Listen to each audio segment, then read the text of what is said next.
विक्रम और बेताल की रहस्यमयी कहानी। भाग एक। पुराने समय की बात है।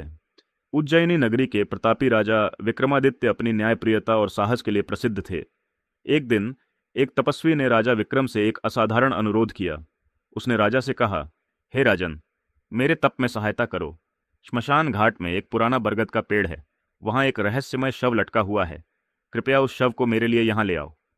राजा विक्रमादित्य ने उस तपस्वी की बात मान ली और तुरंत अपने काम में लग गए। वह अपने शस्त्रों से सज्जित होकर श्मशान घाट पहुंचे। वहां उन्होंने देखा कि बरगद के पेड़ पर एक शव उल्टा लटका हुआ था। जैसे ही राजा ने शव को उतारने की कोशिश की, वह शव जोर से हंसा। यह कोई साधारण शव नहीं था, बल्कि एक चालाक पिशाच था जिसका नाम बेताल था।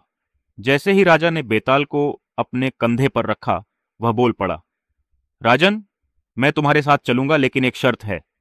मैं तुम्हें रास्ते भर कहानियां सुनाऊंगा और हर कहानी के अंत में एक सवाल पूछूंगा।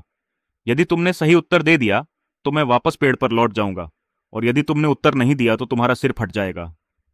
सोच लो। राजा विक्रमादित्य ने बेताल की चुनौती स्वीकार कर ली। इस तरह राजा ने बेताल को उठाया और उनके बीच कहानियों का सिलसिला शुरू हुआ। पहली कहानी का आरंभ। बेताल ने कहा, सुनो राजन, एक राजा की नगरी में 3 पुत्र थे। राजा ने अपनी मृत्यु से पहले अपनी रानी से वादा किया था कि वह अपने पुत्रों के लिए सबसे उपयुक्त दुल्हन ढूंढेगा। इन तीनों राजकुमारों को एक ही कन्या पसंद आ गई। अब बताओ, वह कन्या किसे वर्ण करेगी? क्या राजा विक्रम इस प्रश्न का उत्तर देंगे? जानने के लिए पढ़ें विक्रम और बेताल की रहस्यमयी कहानी। भाग 2 के लिए कहानी को लाइक एंड सब्सक्राइब करें। धन्यवाद।